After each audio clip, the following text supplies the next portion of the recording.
Here we go! Here we go! Starting today's episode of This Day in Grossly Embellished History. And in 2020, two huge planets of gas, Jupiter and Saturn, were seen close to each other during the night. One skywatcher said to the other, "Wow, this sure beats the hell out of seeing Uranus."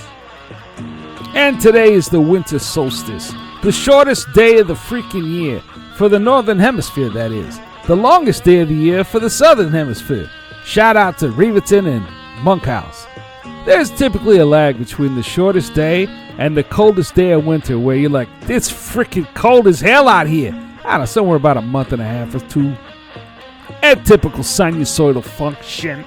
And in 1968, Apollo was launched from Cape Canaveral Kennedy Space Center and eventually completed 10 lunar orbits. Ever wonder if that number might have been 8 if we only had 8 digits on our hands? And how about our numbering system? Instead of the base 10, and since men were in charge back then, couldn't that number system have been based on 21? Or for women, based on 22? Of course, I'm counting additional members for digits, if you know what I'm saying. And in 1849, the first U.S. skating club is formed in Philadelphia. Yeah, I'm in the skating club. Hooray, fellas! Blades of Glory! And in 1933, Fox Films signs Shirley Temple, age 5, to a studio contract. Apparently, this all happened on the good ship Lollipop.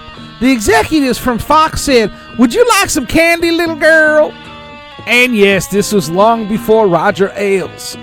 And in 1970, Elvis Presley meets the U.S. President Richard Nixon in the White House. This image is the most requested photo from the National Archives. In fact, it is the only time that most of Americans approve our president being pictured with the king.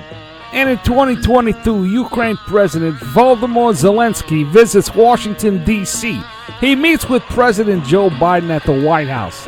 Strangely enough, both started complaining of knee troubles and chapped lips after the visit.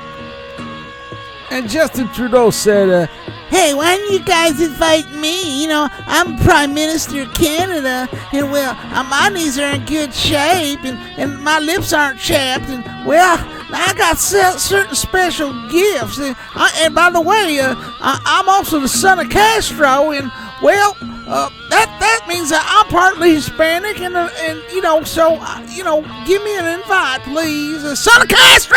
You know, a lot of people say, hey, if he was son of Castro, well, why wouldn't he be a little more masculine? You know what I'm saying? Like, maybe have semblance of a mustache or a beard, or, why wouldn't he be more manly, so to speak? Well, many say this is the influence of the French culture.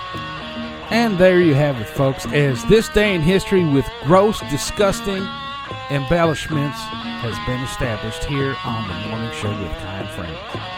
What the heck are you doing? What are you doing? I'm the mature young man. I'm